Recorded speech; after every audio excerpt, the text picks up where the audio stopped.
Hello, good afternoon, good morning, depending on where you are. It's great to see some of your faces. We have decided to make this a Zoom meeting rather than just a webinar where we can't see any of your faces. So it would be lovely to be able to have your cameras on and be part of this. I know that some people, Audrey, you're in a classroom, it looks like. Some people will be in classrooms, some people will be individually there as well. Thank you very much for joining. The first thing I should probably do is actually tell you all to go to the translation. So, because I realize I'm speaking and some people might not be on the right channel. So please, can you click on interpretation? And I'll just give you 30 seconds to do this if you need it. So click on interpretation and you can select your language.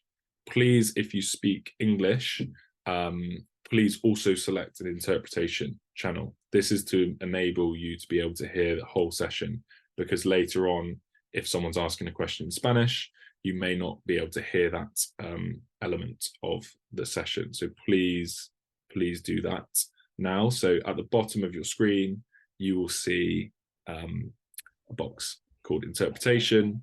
And from there, you can then go and select your language. Please, if you're English as well, do that.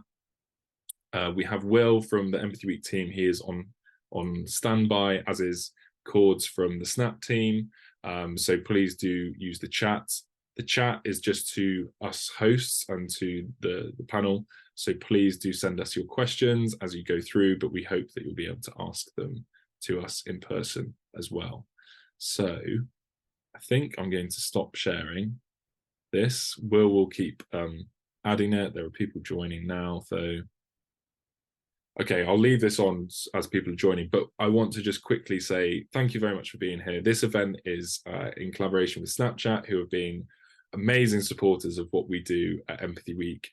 We have some members of the team from across the world joining us, some very early, so thank you very much for getting up and being part of this. What we do at Empathy Week, I'm sure lots of you know because your schools will be involved, but we are trying to build what we call the empathy generation. So a generation of people that leave school, go into the world, that is you, with an empathetic mindset, with an empathetic skill set, with the understanding that maybe your viewpoint isn't someone else's, that someone else's perspective is just as important as your own, that maybe also you might not agree on certain things in the world, but that we can still live harmoniously together, make better decisions together, and actually thrive in a better workplace. And I'm delighted to introduce our panel today, who of course are going to be talking about technology and Snap and empathy and how all of that combines, but they're also going to be talking about themselves as humans. How do they get into their job? What does that involve? And give you an opportunity to be able to ask questions to them directly. So I'm going to stop sharing my screen and I'm going to quickly go around and just ask each of the panel to introduce themselves, say where they're coming from, what do they do at Snap, and how do they get involved with Snapchat as a company. So Stacey, I'm going to come to you first. This is your second time on a call with us, so thank you very much for giving your time. And if you'd just like to introduce yourself and say what you do. Hi, everyone. I'm Stacey. My title is Global Head of Education, Learning, and Training for Snap AR. And what that means is I lead all the initiatives related to learning with augmented reality. So if you've seen a tutorial or a YouTube video or an online course or anything related to that, that's what I do. I also, my favorite part of the job probably, is learning how to build educational materials inside a product. Believe it or not, every interaction that you have with a product is very thoughtfully created for you to be able to learn. So I do that part as well. Where am I from? I live in the United States. I am in the Pacific Northwest region. Seattle is probably the most popular city we have up here. Vancouver would be another one. My family is from Mexico, but I grew up in the United States. I travel a lot and everywhere. I grew up speaking Spanish and English, and I grew up between two cultures. And I find that that is probably one of my biggest empathy keys It helps me to understand people from all over the world, I think, because I'm always thinking in two ways with my brain, not just languages, but also culturally too. What else am I answering, Ed? I think that's it for now. That's amazing. That's great. Thanks so much, Stacey. Hi, everyone. And Rayan, if you can come off mute and introduce yourself, please. Hello, everyone. Hope you're doing well. My name is Rayan Al Zahab. I'm originally from a very small country called Lebanon.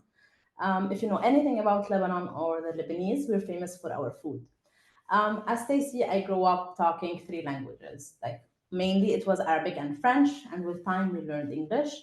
I studied software engineering, but then I worked as a software engineer for a while. I did my own startup for a while, and while I was working on my startup, someone from Snapchat approached me and said, "Would you like to build the AR ecosystem in Middle East and Africa for Snapchat?" So what I do you see all those amazing lenses that you use on Snapchat? Guess what? Some of those are created by our Snapchat engineers who we pay. But most of those are actually created by people just like you. External people, programmers, could be students, could be anyone. Because Snapchat believed that in order for us to actually be empathetic, to actually serve lenses for every culture, for every person, the best way is to let the people create those lenses. So we took our product, Lens Studio, which is a product where you create lenses, you program lenses, and you design lenses, and we made it available for everyone. Download it, create your own lens. After that, so many people loved it and they started creating lenses. And we wanted to support those people, the lenses creator and designers who don't work for Snap. They just do it because they love AR. Or they do it to build for brands or for specific projects.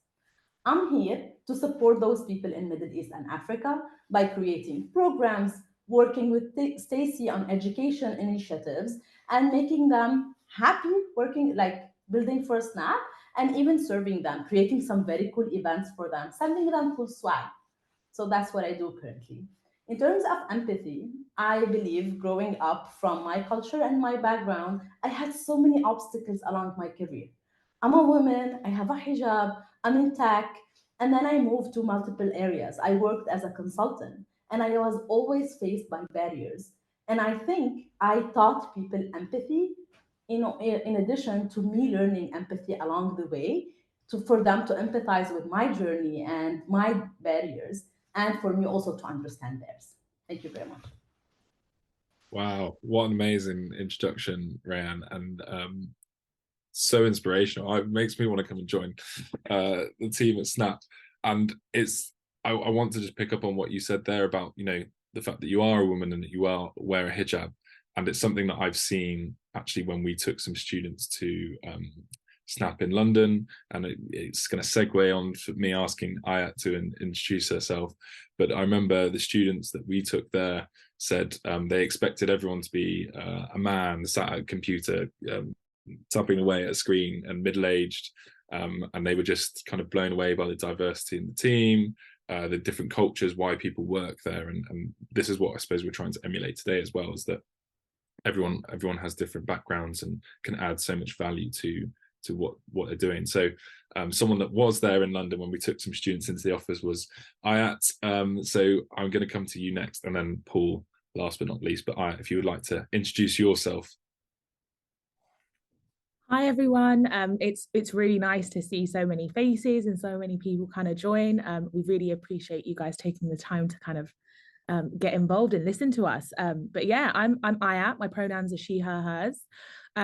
I've been at Snap for about 2 years and a half now. And I sit in the PICO team, which is platform and integrity. And basically what I do is I'm part of the ad review team. So all of the kind of I know you guys aren't going to like it very much, but all of the annoying ads that sometimes you can't skip on Snapchat, that's my team. And then my team works very closely with Paul, who's coming after me, his team, which is the sales team. And we basically approve and or reject ads for Snapchat. So We make sure that all the ads are compliant with local regulations and laws of the country, as well as them being appropriate. I mainly work and cover the MENA region, which stands for Middle East, North Africa.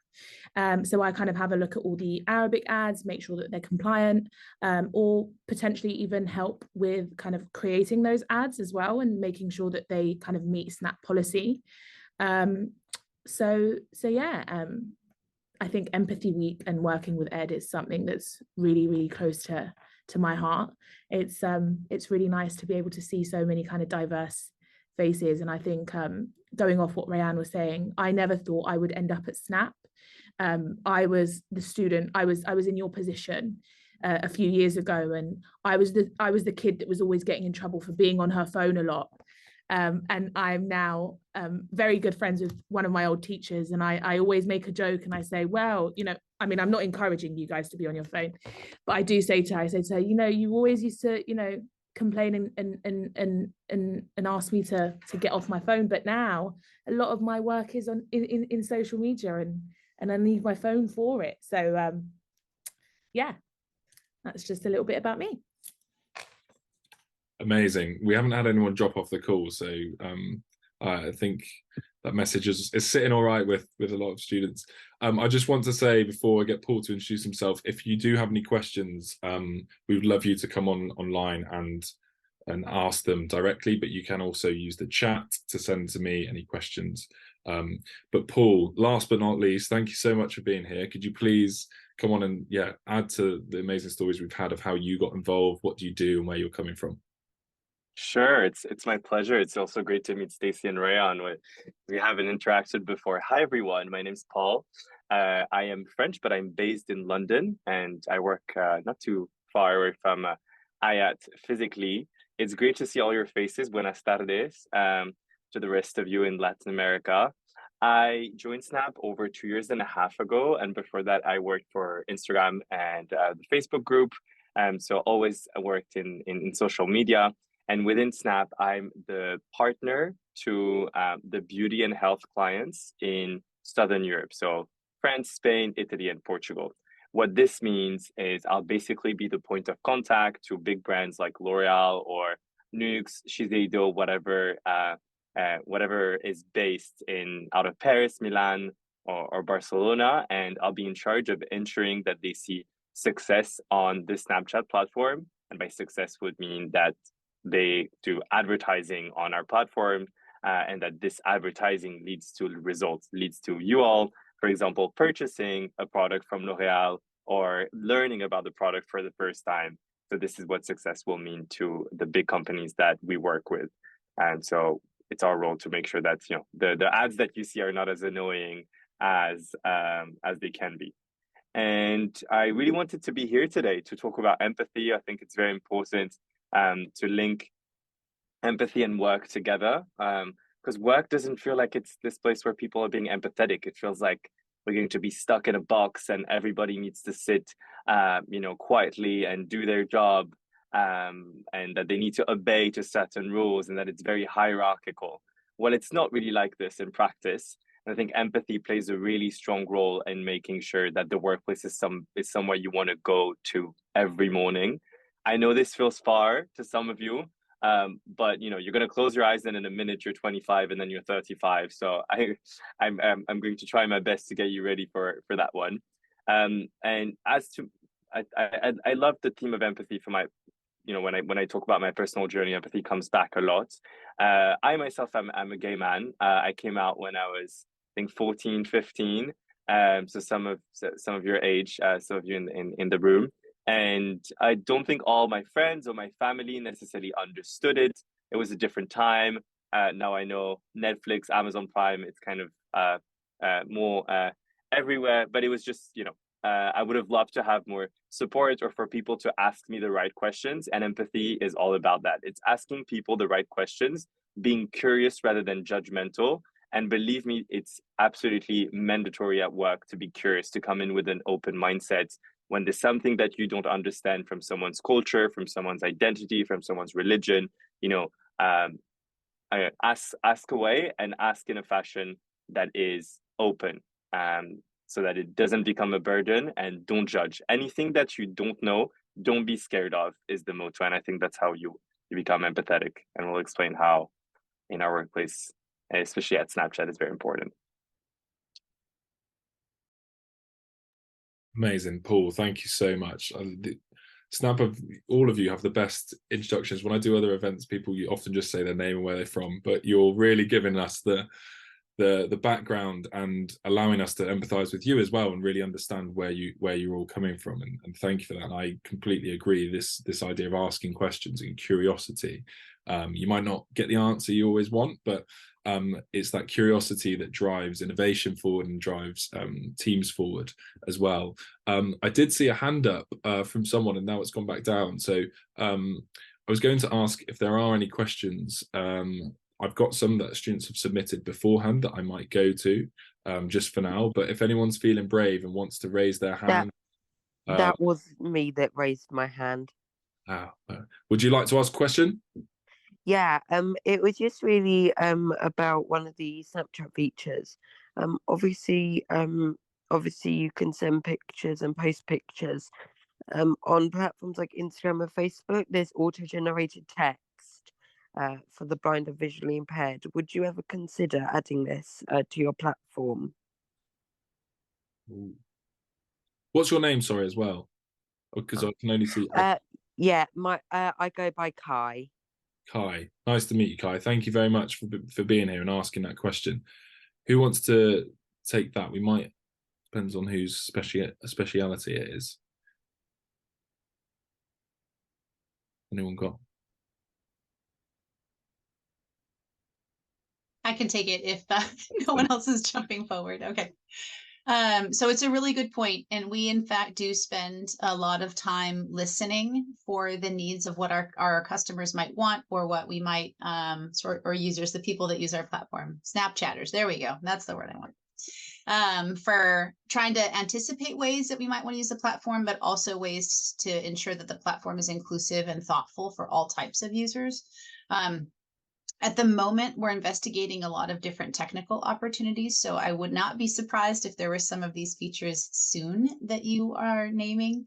I know I work a lot on the spectacle side, also our wearable AR glasses, and this is an important part of what we're featuring as well, is how can we anticipate ways to build technology so that it's inclusive for everyone, while also making sure that we address the ways that people could want and use it today. I too am a big fan of closed caption and a big fan of reading while I listen, but knowing that not every Snapchatter is the same. So our goal is to be as inclusive as possible. In fact, we have a lot of groups internally for employees that help us make sure that we are pushing ourselves to be thoughtful and curious in those spaces. Also, we have a saying at work, and it is listen with curiosity. So oftentimes, if we're frustrated with something, or if we're confused about something, or we want to change something, our first step is to listen with curiosity. And we do that in different ways. We practice that in meetings, believe it or not.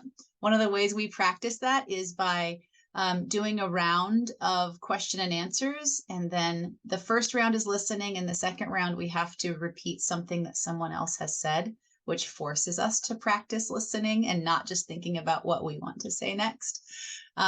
So some practical ways that we do that, at least in our everyday interactions. But when it comes to technology, it's even more complicated, as you might imagine. These are engineering experiences that are built on top of platforms. So that just requires a thoughtful process to make sure that each engineering code is also built in a way that will adapt to future versions of the software.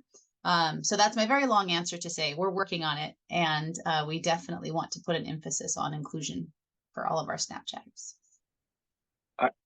I can piggyback on one aspect and then take your questions. I see some hands are up. If you're familiar with the Discover feed, this is where you can see all of the news and the editorial on Snapchat, so content made by creators or by news outlets. These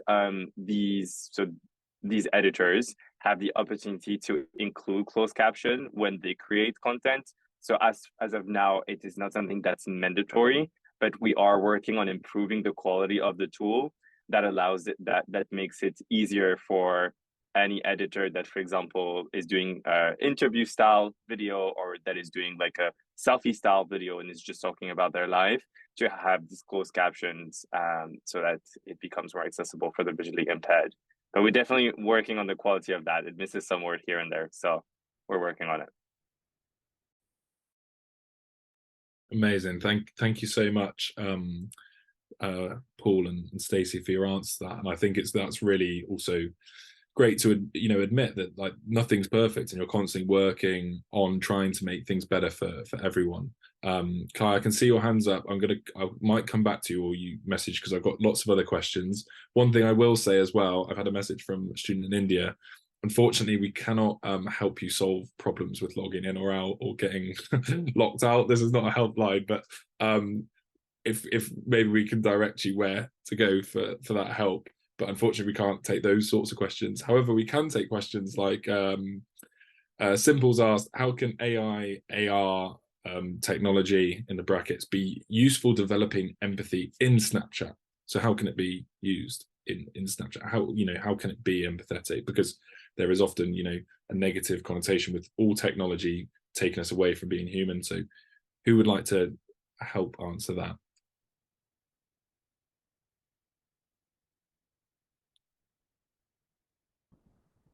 Let me do that.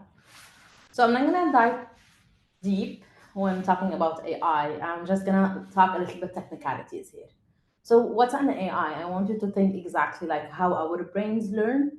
Whatever data we are fed, this is how we're gonna think, this is how we're gonna feel, this is how we're gonna judge.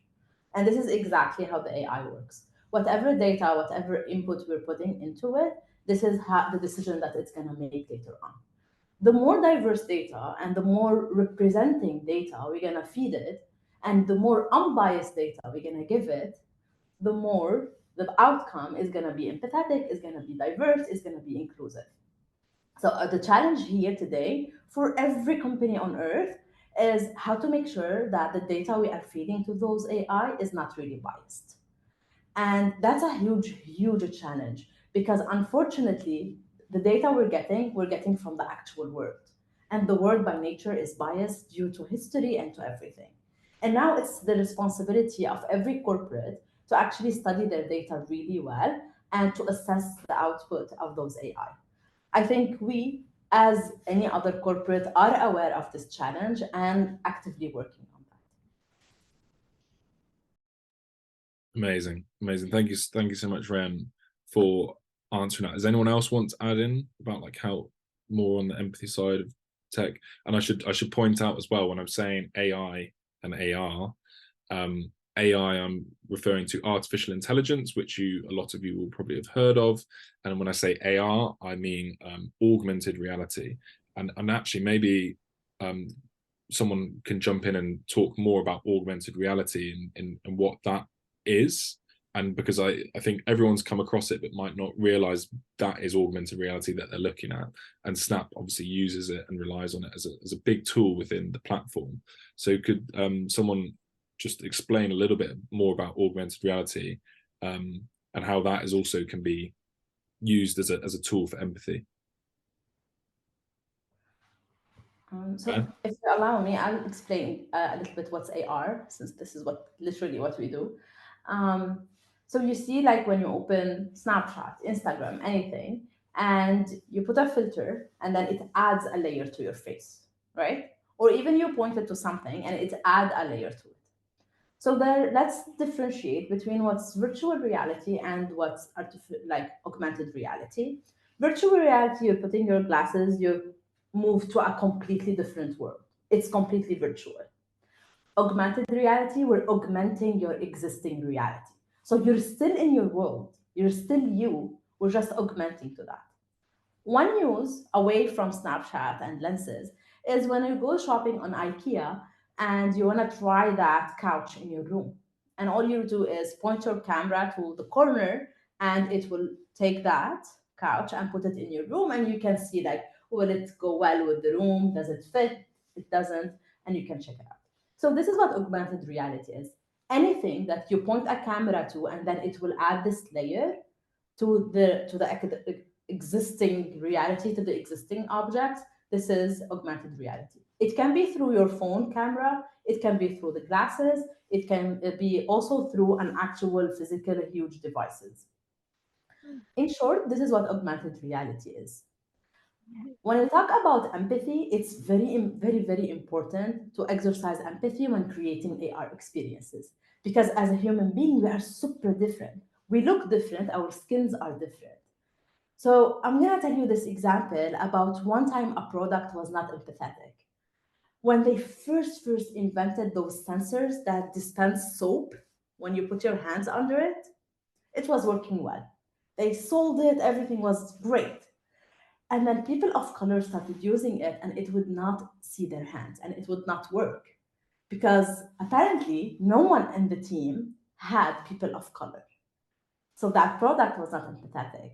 It did not identify people when they had colored hands. And this is what, when we build AR experiences, we try to avoid by having a very diverse team. Is let me try when I create a lens that adds hats, that adds flower to my face, that add makeup maybe to my face, or even when we add a very advanced lens that tracks my hand and like Star Wars kind of thing. Let me make sure that this lens will actually work to everyone.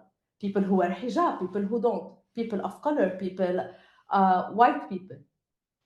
And in order for us to be empathetic and make sure that this is inclusive, we have to test it on different people. And I think this is where the community works best. This is where our developers and creators who are outside Snapchat, who are creating lenses, submitting them on our platform, they are testing on more people and more variety that we could have never ever be able to reach with a limited number of employees. But because it's open and everyone can do it, like you can today download Lens Studio and do it yourself, it makes it really empathetic because it's tested on a variety of people. Amazing. And I was just going to say that we've worked with students online before, through COVID and out of COVID with Lens Studio. And for those that don't know what Lens Studio is, it's those the lenses you see on your Snap. They are created in this platform and anyone can access it. It's free. Cords, I don't know if you can send a link in the chat to this. The chat is disabled for everyone to messages are coming through to me, but if you can put that in the chat for everyone to be able to see, you could then go and, going back to Kai, your question, I know it's slightly different, but talking about how can we make it more inclusive for everyone, you can actually go and learn these skills and develop some skills that you can then put into a lens that you want to see go in the world and put it out there for everyone to use. And that can be about a cause or something you care about, but you can actually take control yourself and put that out into the world. Ebony doesn't have a mic, but she's asked me to ask Paul and Aya specifically about, sorry, let me just find it because I've got so many messages coming through. What is the favorite thing you have to do at your job? I'll take this one. And then I'm sure Paul will add on. Favorite part of my job, I would say my interest in our employee resource groups. So we have something that we kind of code name as ERGs. And what they basically do is they kind of celebrate the communities that we have at Snap. So going off how empathetic and how diverse our workforce is, we kind of encourage and celebrate the diversity that is at Snap. And we have communities and resource groups for people to kind of come together, whether they're part of that community or whether they're an ally. You've got 2 ERG leads in this call as well. So it's myself, I co-lead something called Snap Habibis, which kind of covers the Middle East region. So kind of any kind of colleagues that identify with that region and any allies as well. And then you've got Paul who co-leads Snap Pride in Europe. And we have several chapters all across the world. And I think I didn't realize when I was kind of growing up that when you are picking to work somewhere, that as much as they're making sure that you're the right fit for them and for their company, you're also making sure that this is a company that you want to work for, with morals and an ethos and values that you kind of align with and agree with. And that's something that I've definitely noticed at Snap, being celebrated for being who I am, and then also being recognized. I think it's all very well having that visibility and being there, but to be celebrated and to be encouraged to be able to kind of work in creating a more diverse environment, not just for Snap, but in the industry, like in the tech industry. That's really, really great. Our employee resource groups also work with other employee resource groups within the tech world. So we quite often do events with, you know, the other brands, so like TikTok and Instagram, so Meta, and then we network, and then we're an even bigger network. We also work cross-functionally, so we will have events with Snap Pride. So we'll have Snap Habibi, Snap Pride, Snap Noir. So I think that for me is a really, really fun aspect of the job. More specifically to my job and what I do at Ad Review, it's really, really fun kind of looking at all the different kind of creatives that we see and all the different advertisements that we get sent. That's always a very fun thing to do, and it's never the same. So there's no day is the same. So there could be one day where, you know, we're filled with kind of calls and meetings and meeting different teams and kind of explaining our policies further, and then we could have a completely separate day where we're on an offsite and doing a team activity together. So yeah, that's probably the two favorite things about being at Snap. Paul, do you want to add what your favorite things are? Yeah, I mean, Ayat and I see each other very often, so I'll have a similar discourse, but definitely, I think for me, I have to talk about fun stuff. I do wine and dine clients a lot, and I have to say this is fun. Obviously, because I get to try out the best restaurants and, you know, best cocktail bars as well. I know it's not legal just yet, but you'll see this as a true opportunity. That's one of them. And then ERGs, definitely. I've been involved since I joined. When I was at Meta before, I realized that there were spaces where I could meet colleagues that, you know, shared the similar experience, that being a part of the LGBTQ plus community with me. And I really appreciated, you know, connecting, because I hadn't been able to at university or at school. And once I joined Snap, I knew I wanted to go on the other side rather than just, you know, coming into the events, being the organizer, being you know, the facilitator, and helping the people from the LGBTQ plus community within Snap and outside of Snap Connect. And Snap gives you a lot, I would say, a lot of freedom to make these happen, especially here in Europe. So we've released, and I'm putting this in the chat, we released our very own first Snap show this year that we produced and created. So you can, if you are on Snapchat, you can look at the show later. It's actually translated in Spanish if you're in Latin America. And this is all about demystifying all of the long acronym I've just quoted, LGBTQIA, because sometimes people get lost and a lot of you probably don't know what the A means. So I've been working on projects like these. I've created augmented reality experiences that have reached over 25 million people for Pride, to celebrate the identities of asexuals, bisexuals, lesbian, gay, bi, trans people, and Snap gives you the room to do that. So I would say favorite part of my job is actually not my job, is what I do on the side within the company, because culture matters, and ERG employee resource groups are really are empowered to do the work that they do. Amazing. Thanks, Paul, for, again, the description. And just to clarify, when you say wine and dine, think about your favorite restaurant, whatever that is, and then you don't have to pay for it. It's free because your company's paid for it, just to put it in really simple context. And imagine that, like, quite a bit. Pretty cool, right? That's a reason to go and work for Snap. We got less than 7 minutes. I can't believe it.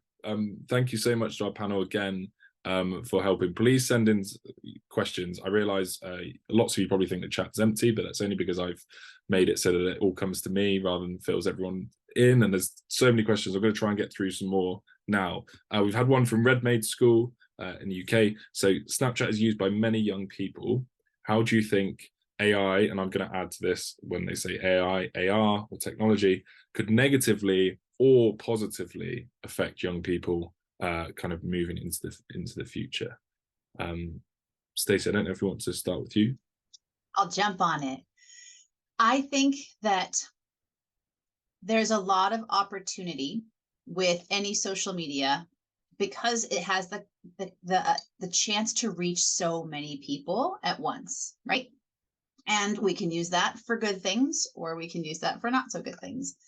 Snap as a company, we can tell you by working here, is very committed to putting good things out into the world. So we've seen this with large scale campaigns related to health. We've seen this with large campaigns related to voting registration.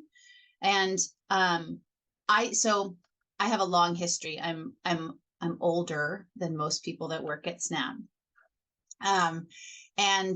Someone asked, I think early on, like what types of schools we went to. So I have a PhD, which means I kept going and went all the way for 20 years of school.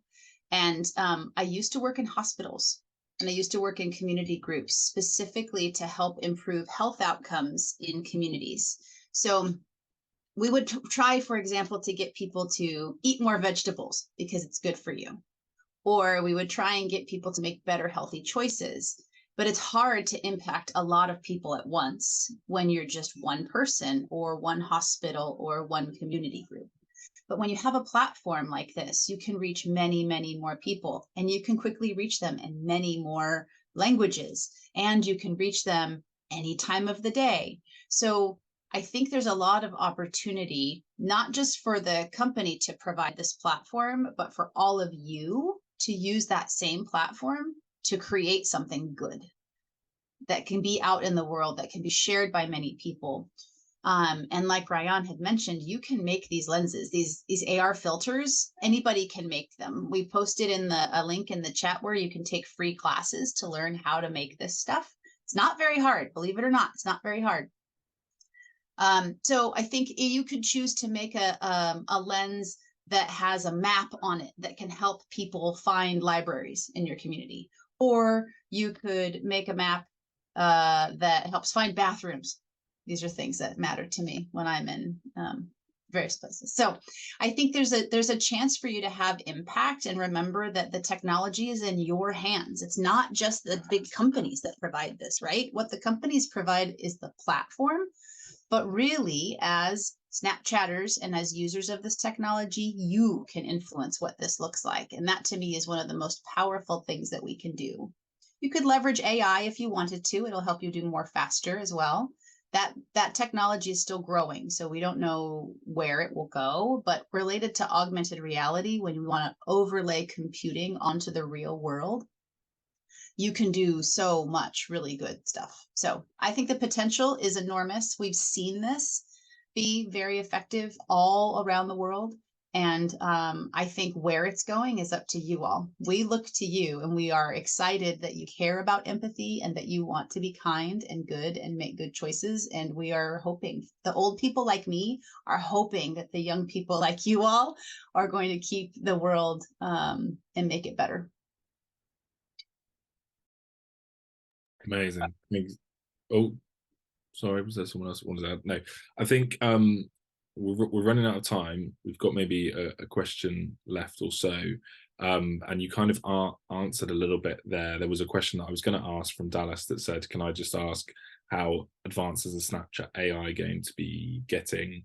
And I think you've kind of answered it there in the sense of, like, we don't know yet. It's growing, it's adapting, it's changing. I think the important thing, and especially in the context of what we're talking about, is that it's going to be all of you that are going to be the next generation of people coding, of making things, of using AI. I'm going to be that old person as well. We all are at some point that doesn't know how to use tech, and you're going to be the ones teaching us. So it's actually thinking about how you use it and how do you utilize it. It's a tool. I heard an expression of someone, it might be a bit grim, but it was an expression of how AI could be used or abused, and it was someone talking about a hammer, and they said it can either be used to build or it can be used to kill.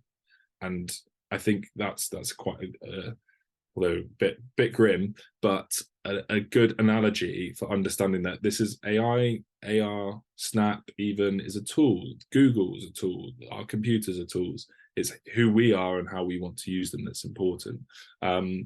So we're just getting through to the end. I'm just having a quick look. This is a good one from Max Oliver Mead, who said, do you think it's ethical to make AI empathetic if it would be replacing jobs such as therapists and other members of the wellness community? And I'm going to add on to that and say, again, in brackets, AR technology, are you guys actually putting loads of people out of jobs if all of a sudden I'm going to put a lens filter up and it's going to read me and tell me what I need to do to make myself better rather than going to a doctor in the future? So I don't know who wants to answer that one as the kind of ending question. Ran, straight off of me. Do you think inventing computers, inventing laptops, inventing machines was empathetic? It did replace jobs, but it did create new jobs. It's just another revolution. We're gonna adapt and we're gonna just figure out. It's gonna replace jobs, that's for sure, but it's gonna create a lot of new jobs. So just as we adopted computers, we adopted smartphones, we're gonna adopt AI, and we're gonna see how it's gonna go. What a way to end. Maybe we do this in 10 years' time and show that recording and see what's happened, Ran. But we are at time. It always goes so quickly. Thank you so much. Sorry we didn't get to every single person's question, but thank you for being here. I want to reiterate that look at the people in front of you that are in these really amazing positions at Snapchat, one of the world's biggest tech companies. They are people just like you are. They were at school just like you are now. They are just humans who are trying to find their way through work and don't have it all figured out as well. And that could be you one day, and you could be the ones deciding how tech is going to be used. And I hope you see this as an inspiration for your own lives. And just thank you for being here, because a lot of students got this opportunity and didn't necessarily want to do it, or they wanted to get home quicker, or they didn't want to be here because they've got something else to watch on Netflix or whatever. Whereas you've been here, you've come, I can see your faces. For those that do have their camera on, it would be amazing just to do a quick wave, and I'll do just a quick screen grab. So if you have got your camera on, just give a quick wave. Amazing. And thank you all very much for being here. Thank you to Snap. Thank you to Cords, especially on the Snap team, who's helped. Can I quickly ask yes. a question? Very quickly. Yeah, I just wanted to know, you say AI and AR is anyone can use it, anyone can create, but blind people can't because your service isn't accessible to the blind. So would you be able to elaborate on if there are accessible ways how everyone can do it? Because it's obvious that not everyone can do it.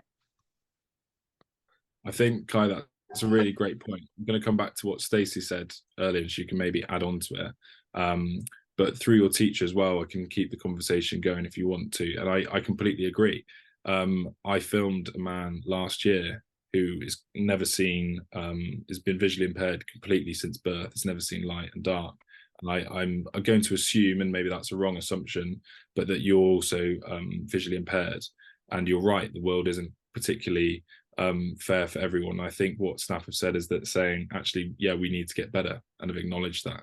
And I think you'll probably be the first person that we tell as soon as that technology is there. And I know it's not perfect and it doesn't answer it today, but I hope that gives you some hope that you'll be able to chat. And Stacey is raising her hand, so she's going to explain a bit more.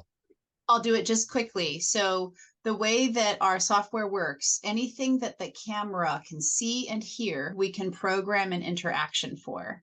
So possibly we can use voice to text technology to leverage the software to build a lens that could, for example, do the seeing for you. An example could be maybe the phone camera is pointed at an aisle in the grocery store, and it could recognize through image recognition and then pull from a database and then provide audio descriptions of what the camera is seeing. There are opportunities out there, but it's very new technology, and it just needs more developers who are thoughtful in the way that you're suggesting to make good experiences. Amazing, thank you. And thank you, Kai, for your question. And thank you to everyone for being here. I realise we've gone over time now, but thank you again. Hope to see you at the next one, and enjoy the rest of your day, whether it's morning or evening. See you all soon. Thank you. Bye. Bye.